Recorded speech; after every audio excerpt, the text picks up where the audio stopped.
একটা মা বোন সারা জীবন পর্দা করছে, একটা অনুষ্ঠান আসছে, অনুষ্ঠানের মধ্যে সবাই নিজের মতো সাজগোজ করছে, আমার বোনটাও পর্দা করে গেছে।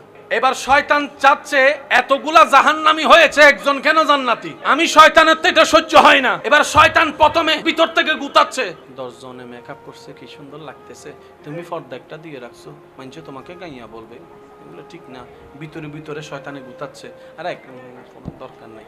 আমার বোন বলে যে দুনিয়া উল্টে যাক, আমি পর্দা ছাড়বো না, সবাই নারাজ হয়ে যাক, আমি আমার আল্লাহকে নারাজ করব না, আমি আমার আল্লাহকে নারাজ করব না, আমার সৌন্দর্য সবাইকে দেখাবো না।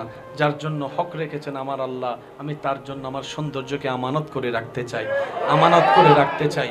আমার বোন শয়তানের সাথে মনের যুদ্ধ করতে করতে শয়তানে যখন দেখে ইদারে তো ফটানো যাচ্ছে না, তখন কি করে, মামি, বাবি, সাসি এগুলার উপর বর করে শয়তান আইসা।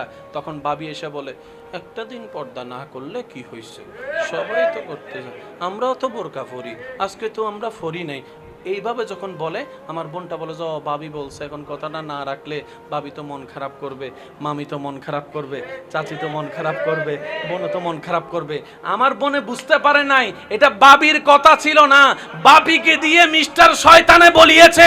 বাবিকে দিয়ে বলার কারণ হচ্ছে, তোরা একা কেন আগুনে জ্বলবি, ওরে নিয়ে চল, কারণ আমি শয়তান তোদেরকে নিয়ে জাহান্নামে থাকতে চাই।